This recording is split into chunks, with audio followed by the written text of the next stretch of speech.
চট্টগ্রামের খুবই মজাদার একটা খাবার, সেটা হচ্ছে শুটকি দিয়ে খাইসা রান্না করা হয়, যেটা আমি আজকে রান্না করেছি। এখন আমি ছিমের বেছে দিয়ে দিয়েছি কাঁকরোল, আলু, তারপর পেঁয়াজ, মরিচ, শুটকিটা দিয়ে দিয়েছি। এখানে আমি ছুরি শুটকি আর মিক্স কিছু মাছের শুটকি ইউজ করেছি। তারপর হলুদ, মরিচের গুঁড়ো, ধনিয়ার গুঁড়ো দিয়ে দিব। সব কিছু দিয়ে ভালো মতো মেখে নিব। একটু সরিষার তেল দিয়ে দিব।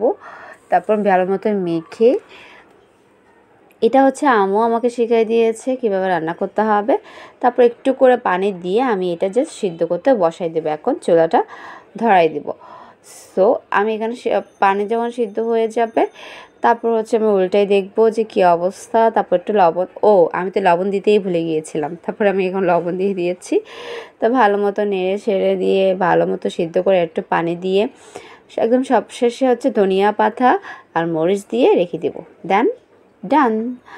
ওকে, এখন হচ্ছে আমি রান্না করব হচ্ছে মাছ, কাতল মাছ, যেটা হচ্ছে আমার মামের রেসিপি অ্যান্ড খুবই সিম্পল, কোনো কিছু রান্না বাট অনেক মজা হয় খেতে। মাছ দিয়ে তরকারি, এটা অনেক ভালো হয় খেতে। আমি এখানে কাতল মাছের পেটি নিয়েছি। তারপর ভালো মতো কষানো শেষ করার পরে আমি এখানে সবজিগুলো দিয়ে দেবো। সবজিটা হচ্ছে কাঁকরোল দিয়ে আমি আলু দিয়ে কাতল মাছটা রান্না করেছি অ্যান্ড এটা খুবই খেতে মজা। আমি এখানে মশলা ইউজ করেছি শুধুমাত্র হলুদের গুঁড়ো, ধনিয়ার গুঁড়ো, মরিচের গুঁড়ো। সো আর কোনো কিছু ইউজ করিনি, পেঁয়াজ ইউজ করেছি। সো খুবই সিম্পল, খুবই সহজ অ্যান্ড খুবই মজাদার একটা খাবার। সো সবাই বাসায় ট্রাই করে দেখতে পারো। এখানে যেহেতু একটু পানি দিব, পানি দিয়ে একটু সিদ্ধ করে নিব। তারপর হচ্ছে আমার রান্না ডান। ওকে, খুবই সিম্পল কিন্তু খুবই মজা। আচ্ছা, লাস্টের সময় 2টা কাঁচামরিচ দিয়ে, যাতে একটু স্মেলটা ভালো থাকে। এই হচ্ছে আমার রান্না। দেখতে কত সুস্বাদু মনে হচ্ছে, খুবই ইয়াম্মি অ্যান্ড থ্যাংক ইউ। এখন কাঁকরোল দিয়ে রান্না করব হচ্ছে আলু কাঁকরোল দিয়ে ভাজি অ্যান্ড এটাও খুবই মজার, খুবই সিম্পল। শুধুমাত্র হলুদ দিয়েছি আর কোনো মশলা ইউজ করিনি।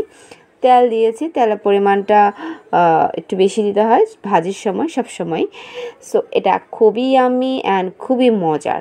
সো ট্রাই করে দেখতে পারো, খুবই সিম্পল। আমি 2টা কাঁচামরিচ আর নামানোর আগে কাঁচামরিচ দিয়ে একটু ভালো মতো নেড়ে ছেড়ে নেবো।